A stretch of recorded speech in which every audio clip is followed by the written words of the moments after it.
બનાસકાંઠા જિલ્લામાં શાળા પ્રવેશોત્સવ અને કન્યા કેળવણી મહોત્સવ 2026 અંતર્ગત ડીસા તાલુકાના માલગઢ ગામે આવેલ શ્રી મીરાબેન સોનાજી પરમાર પરવડી પ્રાથમિક શાળામાં રાજ્યમંત્રી પ્રવીણભાઈ માળીના હસ્તે બાલવાટિકા અને ધોરણ 1ના વિદ્યાર્થીઓને શૈક્ષણિક કીટ વિતરણ કરી શાળા પ્રવેશ કરાવવામાં આવ્યો હતો। આ સાથે જ શાળાના નવા મધ્યાહન ભોજન શેડનું લોકાર્પણ પણ કરવામાં આવ્યું હતું।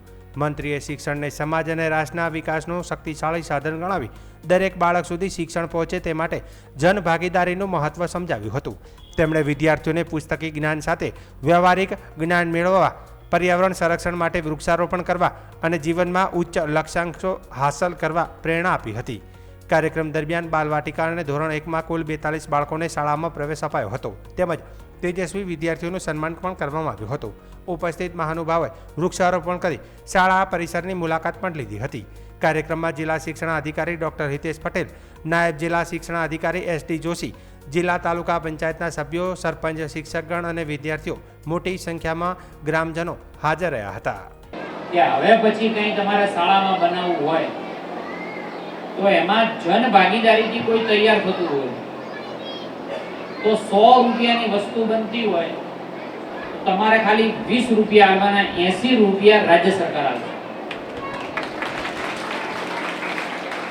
એટલે 80% સરકારના અને 20% દાતાના, અને એની સામે દાતાએ પોતાનું નામ લખવું હોય તો છૂટ છે, બરાબર। એટલે આવી જે પણ નાની નાની બાબતો હોય એમાં ઇન્વોલ્વમેન્ટ આવવું બહુ જરૂરી છે અને સહકારથી જ બધું થાય। અને આપણે એમ કહીએ કે ના હવે ગામમાં તો 5 આંગળીઓ સરખી ના હોય, બરાબર કે નહીં? તો 5 આંગળીઓ સરખી ના હોય એનો કઈ વાંધો નહીં, પણ 5 આંગળીઓ ભેગી થઈને કંઈક કામ કરી શકે છે। આ જ આંગળીઓ છે 5, એને જો આમ કરીએ તો કોઈનું કોળિયું બની જાય, કવડાઈ શકે કોઈને। આમ કરે તો એક ગ્લાસ આલી અને કોઈની તરસ છીપાવી શકે।